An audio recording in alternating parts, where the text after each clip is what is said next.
حضرت استاد صاحب مفتی عبدالرحیم صاحب پر جو لوگوں نے شہادتیں بھی دی ہیں کہ لال مسجد والے واقعے میں غلط ہیں، پھر بھی وہ اپنے موقع پر قائم ہیں. مفتی عبدالرحیم صاحب اپنے موقع پر اس لیے قائم ہیں کہ ان کا موقف انتہائی مضبوط ہے. سمجھ رہے ہو؟ میں نے جمعے پر پورا بیان اس میں کیا ہے. دیکھو پروپیگنڈا کسے کہتے ہیں؟ پروپیگنڈا اسی کو تو کہتے ہیں کہ وہ بھی کہہ رہا ہے کہ اتنی بچیاں شہید ہوئی ہیں، وہ بھی کہہ رہا ہے اتنی بچیاں شہید ہوئی ہیں، تصویریں بھی دکھائی جا رہی ہیں اتنی بچیاں شہید ہوئی ہیں. تبھی تو ایک ہائپ کریٹ ہوتی ہے. آپ کورٹ میں گئے، آپ نے کہا کہ فلاں آدمی نے اتنے لوگوں کو میرے مدرسے میں یا میرے گھر میں قتل کیا ہے، تو کورٹ کہے گی جو جو قتل ہوئے ان کے نام بتا دو، ان کی ولدیت بتا دو. آپ وہ ولدیت یا نام نہیں پیش کر رہے ان مقتولین کے، اور آپ کہہ رہے ہو فلاں بھی کہہ رہے اتنے قتل ہوئے ہیں، کیا فلاں بھی جھوٹ بول رہا ہے، کیا فلاں بھی جھوٹ بول رہا ہے، کیا فلاں بھی جھوٹ بول رہا ہے، کیا فلاں بھی جھوٹ بول رہا ہے، اور یہ تصویریں بھی جھوٹ بول رہی ہیں. کورٹ کہے گی بھائی ہمیں اس سے کیا لینا دینا. جب بھی کورٹ میں کوئی کیس آتا ہے تو مقتول کا نام بتایا جاتا ہے، یا وہ سب بے نام تھے، یا تو آپ اس بات کی دلیل دو کہ آپ کے مدرسے میں جتنی بچیاں تھیں ان کا سرے سے کوئی نام ہی نہیں تھا. سمجھ میں آ رہی ہے بات؟ یا نام تھا آپ کو ابھی معلوم نہیں ہے، آپ تحقیق کر کے بتائیں گے. تو کورٹ آپ کو 1 مہینے کی مہلت دے رہی ہے، 1 مہینے میں سب کے نام پتے معلوم کروا لیں آپ. یہ واقعہ 18 سال پہلے کا ہے.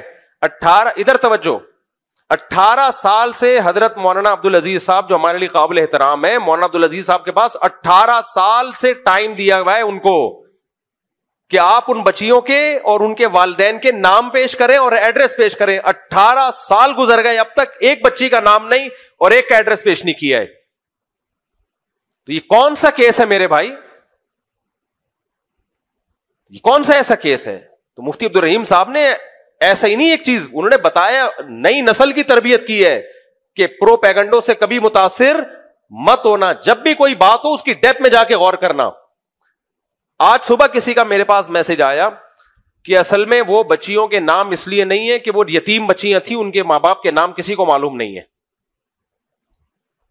اچھا جی، سینکڑوں بچیاں شہید ہوئی ہیں، ساری وہ والی فوج نے پہلے الگ کی ہیں جو یتیم تھی، ان کو کہا سائڈ پہ ہو جاؤ، جن جن کے باپ ہیں ان کو ہم کچھ نہیں کہیں گے، جن کے باپ نہیں ہے وہ ساری کیا ہو جائے، سائڈ پہ ہو جائیں، ڈائریکٹ ان پہ میزائل ماریں گے ہم. یار یہ کوئی باتیں کرنے کی، میں حیران ہو رہا ہوں لوگوں کے اوپر. مفتی عبدالرحیم صاحب نے 2 اور 2 4 کی طرح کلیئر کٹ بات کر دی ہے، اس کے بعد بھی آپ وہی چیزیں لاپ رہے ہیں. فلاں نے کہا ہے کہ اتنی بچیاں شہید ہوئی ہیں، فلاں نے کہا اتنی بچیاں شہید ہوئی ہیں، ایک باپ رو رہا ہے کہ میری بیٹی شہید ہو گئی. مفتی مولانا عبدالعزیز صاحب مدعی ہیں نا، وہ کیوں نہیں پیش کرتے؟ ان کی زوجہ ام حسان دعوے دار ہے، وہ کیوں نہیں پیش کرتی؟ بغیر مقتول کا نام بتائے کیا دنیا میں کوئی کیس سنا جاتا ہے کیا؟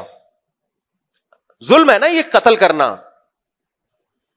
آپ بتا نہیں رہے، آپ کہہ رہے فلاں کا چوری ہوئی ہے، کورٹ میں آپ نے کیس کیا چوری ہوئی ہے، اتنے لوگوں کی جیبیں کٹی ہیں، کورٹ کہے گی کہ کس کس کی جیب کٹی ہے نام بتاؤ، کہ نام نہیں بتاؤں گا میں. فلاں کہہ رہے اتنے لوگوں کی جیب کٹی ہے، فلاں کہہ رہے اتنے لوگوں کی جیب کٹی ہے، پتلونیں دکھا دی یہ جیبیں کٹی ہوئی ہیں.